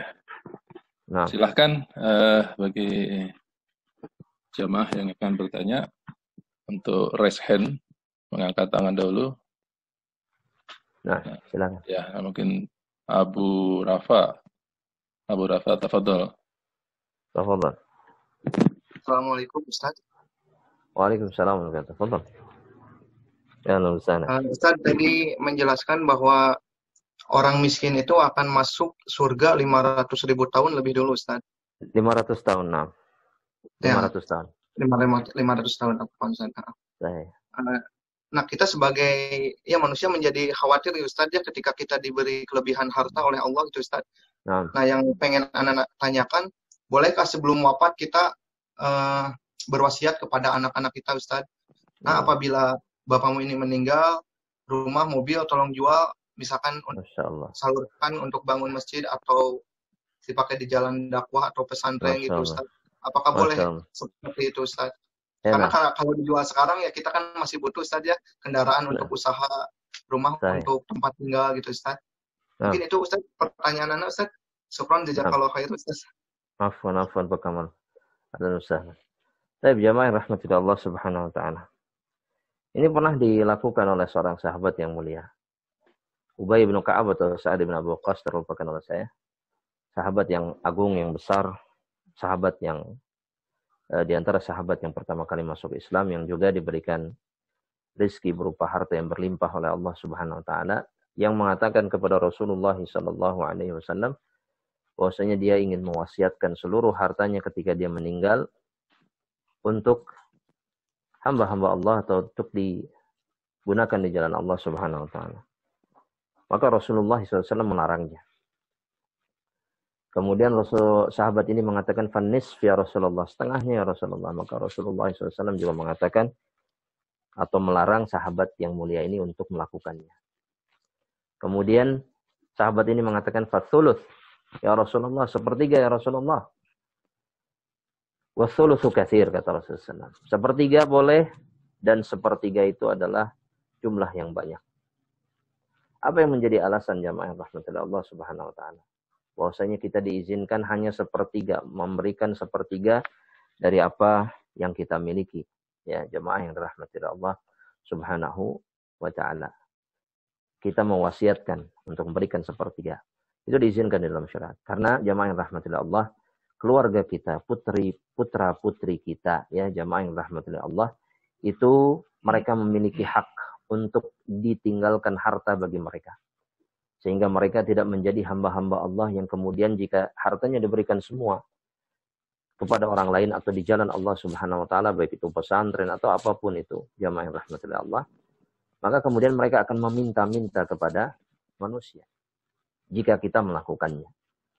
Maka kata Rasulullah SAW, engkau tinggalkan putra-putrimu dalam keadaan cukup, artinya memiliki harta yang menjadi pegangan hidup bagi mereka, itu lebih baik kata Rasulullah SAW dibandingkan engkau tinggalkan mereka yakni alatan yas'alunan nas atau kama qala Rasulullah.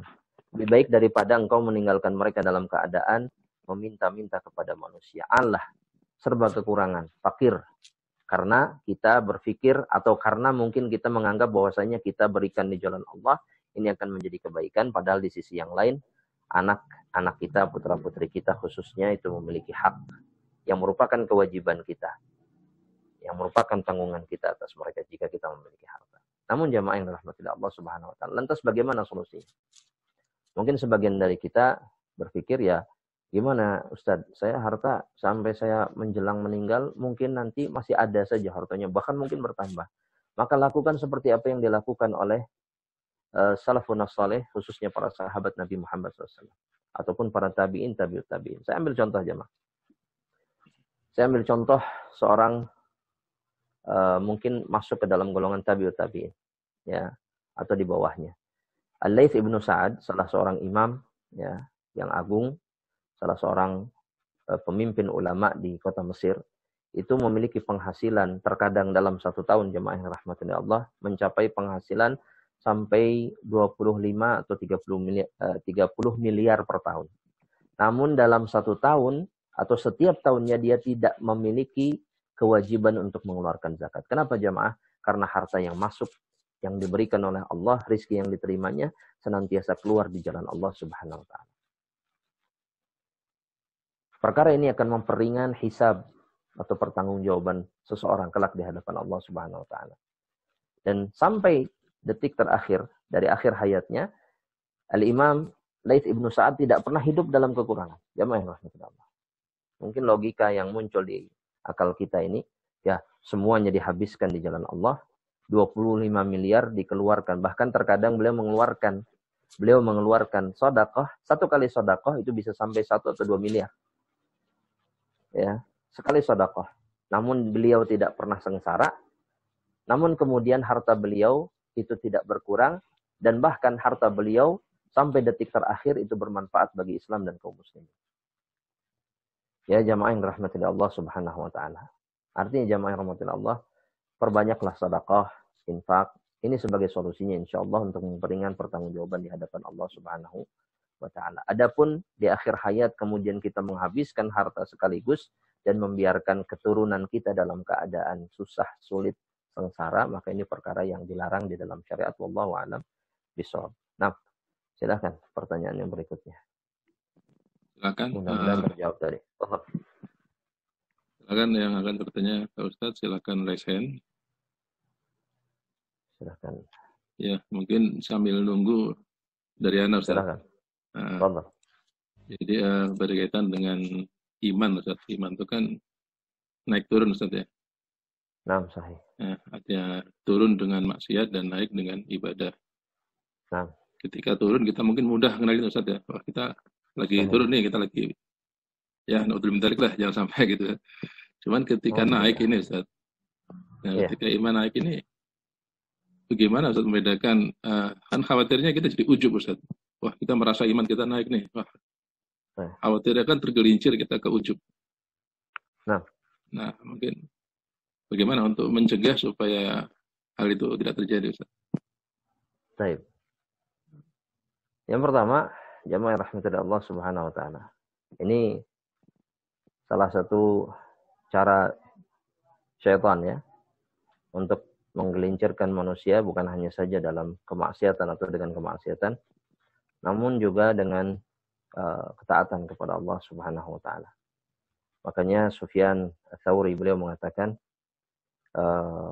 inna ashadda ma fi nafsi al-qalb li'annaha tataqallabu alayya. Karena sesungguhnya perkara yang paling berat aku kendalikan di dalam diriku adalah hati, kata beliau. Karena hati itu berbolak-balik. Artinya jamaah yang dirahmati Allah Subhanahu wa taala, di dalam keadaan yang baik pun, ketika keimanan kita baik pun, maka syaitan akan berusaha menggelincirkan kita dengan perkara-perkara yang menghilangkan pahala atau keutamaan dari amal soleh yang kita lakukan. Maka yang perlu kita ingat jamaah yang rahmati Allah Subhanahu wa taala. Ada satu kalimat yang disampaikan oleh Rasulullah SAW untuk mengingatkan kita bahwasanya kita adalah hamba Allah yang lemah dan tidak memiliki kekuatan dan kekuasaan melainkan diberikan oleh Allah Subhanahu wa taala. La haula wa la quwwata illa billah. Sebagai pengingat bagi diri kita, maka ulang-ulang kalimat ini untuk menyadarkan bahwasanya kebaikan, amal saleh, keimanan yang sedang meningkat ini semuanya adalah karunia dari Allah Subhanahu wa taala. Kita tidak sanggup mencapai derajat atau keadaan seperti itu kecuali karena Allah Subhanahu wa taala yang mengizinkan dan membantu kita. Itu sebabnya kenapa kita dibiasakan oleh Rasulullah SAW untuk meminta kepada Allah dengan doa Allahumma a'inni ala dzikrika wa syukrika wa husni ibadatika. Allahumma a'inni ala dzikrika wa syukrika wa husni ibadatika. Bukan hanya saja sebagai bentuk isti'anah, tapi untuk menyadarkan kita bahwasanya karena aun, karena pertolongan Allah lah kita kemudian sanggup untuk mengingat Allah, bersyukur, dan juga melakukan ibadah dengan baik. Itu yang pertama jamaah rahmatullah. Sehingga kita tidak menggantungkan semuanya atau menisbatkan semuanya kepada diri kita. Yang kedua, jamaah rahmatillah, kita mengingat bahwasanya jika kita kemudian merasa ujub atau bahkan riya atas pencapaian yang kita lakukan, maka ingat, semua amal soleh yang kita lakukan itu akan berguguran jika di dalamnya terdapat sifat atau sikap seperti itu. Maka posisikan diri kita dalam keadaan seakan-akan kita akan menjadi hamba Allah Subhanahu wa taala yang bangkrut kelak ketika menghadap Allah Subhanahu wa taala. Jika kita membiarkan diri kita atau hati kita berada dalam keadaan seperti itu. Kalau di dunia jamaah yang rahmatillah Allah, di dunia saya sering mendengar orang yang berandai-andai tentang usaha mereka. Jika saya misalkan berada di dalam keadaan yang lapang, rizki melimpah, saya akan melakukan ini, dan seterusnya. Dan kemudian sebagai rencana atau perencanaan dia, jika kita berada dalam kondisi yang paling buruk, maka ini yang akan kita lakukan. Ya, jamaah rahmatullah Allah. Sebagai persiapan, sebagai gambaran. Dan semua ikhtiar yang dia lakukan di dunia adalah ikhtiar yang membuat dia tidak kehilangan keuntungan. Jika di dunia saja seseorang melakukan perbuatan seperti itu, lantas kenapa dalam amalan akhirat seseorang kemudian tidak menyadari bahwasanya jika dia melakukan perbuatan tertentu, maka dia akan kehilangan keuntungan akhirat. Makanya jamaah rahmatullah Allah, memang ini perlu terus-menerus dilatih. Ya. Perlu terus-menerus diusahakan agar diri kita terbiasa untuk kemudian ketika mendapati diri kita dalam keadaan yang baik keimanannya, kita tidak tertipu oleh itu, kita tidak merasa ujub, atau kita kemudian tidak riya di dalam melakukan amal soleh. Jamaah yang dirahmati Allah Subhanahu Wa Taala, karena kita sadar jika kita melakukan itu maka apa yang kita kumpulkan akan menjadi sia-sia. Kemudian yang ketiga, jamaah yang rahmatullah Allah, berdoa kepada Allah. Mintalah kepada Allah Subhanahu Wa Taala. Karena yang sanggup mempertahankan hati kita, menjaga hati kita hanya Allah Tabaraka wa Ta'ala. Doa yang insya Allah kita semua hafal. Ya muqallibal qulub, tsabbit qalbi ala dinik. Satu. Atau yang kedua, sebagaimana yang diriwayatkan oleh Al-Imam At-Tirmidzi dalam sunannya, di mana Rasulullah SAW mengatakan, Allahumma inni a'udzubika min munkaratil akhlaqi wal ahwa'i wal a'mali wal adwa. Ya Allah, aku berlindung kepadamu dari akhlak yang mungkar, yang salah. Kemudian wal ahwa, dan juga dari hawa nafsu yang mungkar. Artinya yang membuat kita melakukan perbuatan mungkar. Dan salah satunya seperti ujub dan seterusnya. Wal a'mal, dan juga aku berlindung kepadamu ya Allah dari amalan yang mungkar. Wal adwa, dan kemudian yang terakhir, yang keempat adalah aku berlindung kepadamu ya Allah dari penyakit-penyakit yang mungkar.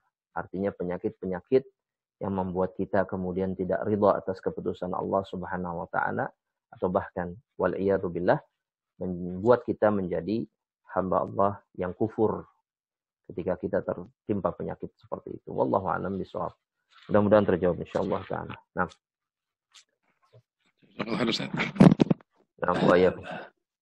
Silakan jamaah, kalau ada yang akan ditanyakan dengan raise hand. Bila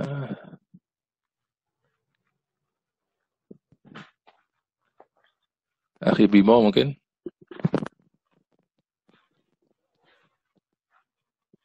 Akhi Rifki.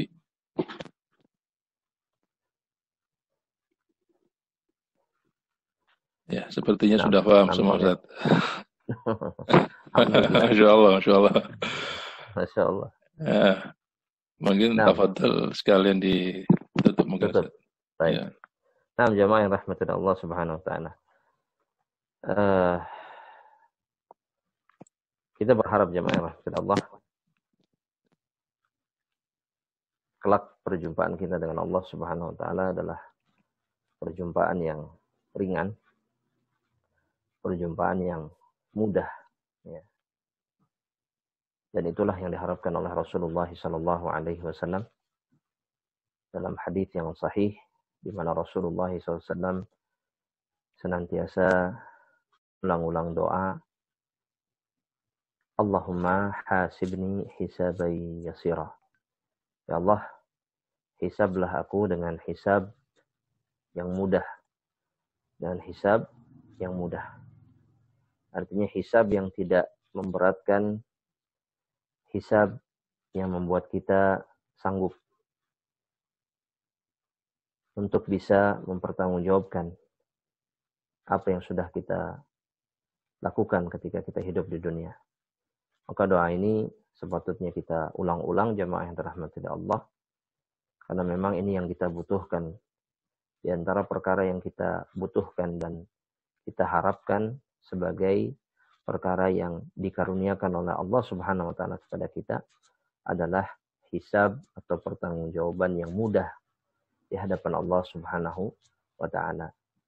Dan sebaik-baiknya penolong adalah Allah, dan setiap hamba yang diberikan taufik oleh Allah Subhanahu wa taala, maka Allah akan bukakan pintu-pintu kebaikan bagi dirinya. Syekh Abdul Aziz Ibn Baz rahimahullah, beliau mengatakan jamaah, ketika beliau didatangi oleh seseorang yang membawa seseorang yang harus diruqyah jamaah. Jadi ingin diruqyah oleh Syekh Abdul Aziz Ibn Baz. Maka kemudian orang ini mengatakan, irqiha ya Syekh, ruqyah dia ya Syekh. Maka Syekh mengatakan la, tidak. Kata Syekh tidak. Irqiha ya Syekh, maka Syekh mengatakan tidak. Namun Syekh kemudian mengatakan, asallah an yuwaffiqaha. Semoga Allah Subhanahu wa taala memberikan taufik kepada dirinya. Maka orang ini kebingungan jamaah rahmatillah Allah. Kata orang ini butuh diruqyah. Orang ini kemasukan syaitan jin. Tapi engkau mengatakan semoga Allah memberikan taufik kepadanya. Maka jawaban Syekh, alaysa in waffaqaha fataha 'alaiha? Bukankah jika Allah memberikan taufik kepada dia, memberikan taufik kepada wanita yang termasukkan jin itu, Allah akan membukakan jalan-jalan kebaikan untuk dirinya. Allah akan membukakan pintu kesembuhan bagi dirinya. Allah akan mengangkat musibah yang menimpa dirinya. Kemudian Allah Subhanahu wa taala akan membukakan jalan-jalan kebaikan untuk wanita tersebut sehingga dia selamat dari seluruh gangguan dan juga madarat yang ditimpakan oleh jin dan syaitan. Ya, jamaah yang rahmatillah Allah Subhanahu wa taala.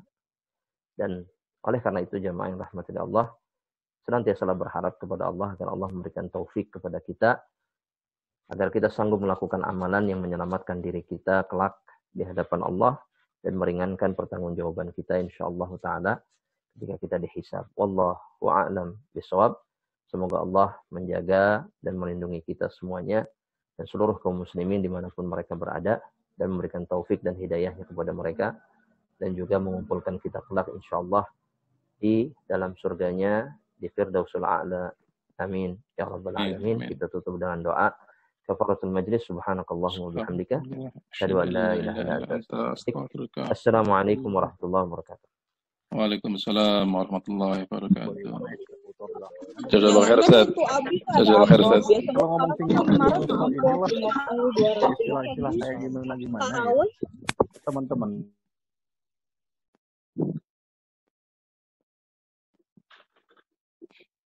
Jazakallahu khair Ustaz. Barakallahu fiik.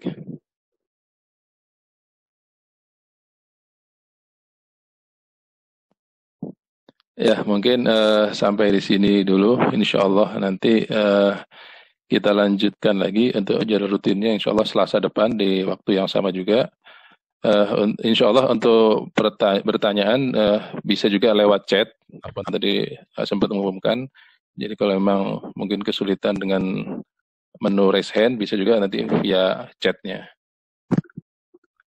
Mungkin. Nanti sore ada kajian Ustaz. Oh iya, betul. Bawasir. Ya. Nanti sore Ustaz Suban Bawasir dengan judul berbakti kepada kedua orang tua. Masya Allah. Kalau mulai jam 4 sore. Iya. Nah, itu sekaligus pengumuman. Insya Allah nanti sore ada kajian juga oleh Ustaz Suban Bawasir. Ya, mungkin sekian dulu saya tutup. Subhanakallahumma wa bihamdika asyhadu an la ilaha illa anta astaghfiruka wa atubu ilaik. Ya, assalamualaikum warahmatullahi wabarakatuh. Waalaikumsalam warahmatullahi wabarakatuh. Waalaikumsalam warahmatullahi wabarakatuh. Terima kasih Pak. Sama-sama Pak Duto. Allah. Pencerahan. Insyaallah. Mudah-mudahan. Bukan nanya tadi. Semua. Ini bentar dulu Pak, keluar ada perlu. Masya Allah. Nanti sore Pak ya. Siap, Insyaallah siap Pak. Ya, makasih Pak ya. Waalaikumsalam Waalaikumsalam warahmatullahi wabarakatuh.